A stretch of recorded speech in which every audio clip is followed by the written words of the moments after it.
भगवान अपार करुणा सिंधु हैं, तो हम प्रार्थना करते हैं कि भगवान इसके कर्म को आप नष्ट कर दो, इसको सुख प्रदान करो। हे भगवान, आप इसके दुख को दूर करो। ये तो हर भक्त विनय कर सकता है। तो विनय करना, शरीर से और धन से सेवा करना, भजन को भगवान के चरणों में समर्पित करना, वो सिर्फ भगवत प्राप्ति के लिए।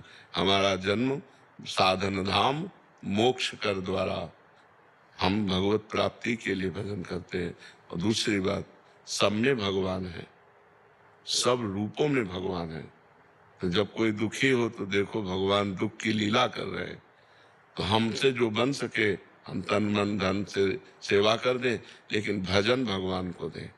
भजन का फिर उससे लक्ष्य की प्राप्ति में बाधा पड़ जाए। महाराज जी विचार ऐसा आता है कि मैं तो और भजन कर लूंगा, लेकिन शाम तक जियोगे, आपको पता है क्या? शाम तक आप जियोगे क्या? ये कोई गारंटी तो है नहीं ना। तो पहले हम अपना कार्य करते हैं मनुष्य जीवन का, पहले अपना कल्याण करें, अपने को भगवत प्राप्ति करें। तो जब आप भगवत प्राप्त हो जाओगे तो वासुदेवा सर्वम, कोई जीव बचा ही नहीं, सब भगवान ही है। यही अनुभव हो जाएगा। सिय राम में सब जग जानी। तो नाटक मंच पर दुख सुख का नाटक कर रहा है, वस्तुतः वो परमात्मा है, ऐसा ज्ञान हो गया तो ये वृत्ति भी चली जाएगी। समझ रहे ना? असलियत में परमार्थ में पहले तुम चढ़ो, तुम अध्यात्म को प्राप्त हो।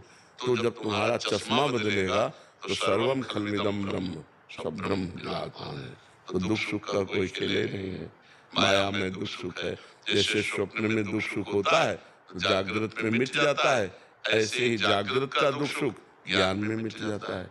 जब आप ज्ञान को प्राप्त होगे, भगवान को प्राप्त होगे, तो न दुख है न सुख है, वही सच्चिदानंद परमात्मा स्त्री पुरुष रूप धारण किए हुए लीला कर रहा है, ऐसा अनुभव आएगा।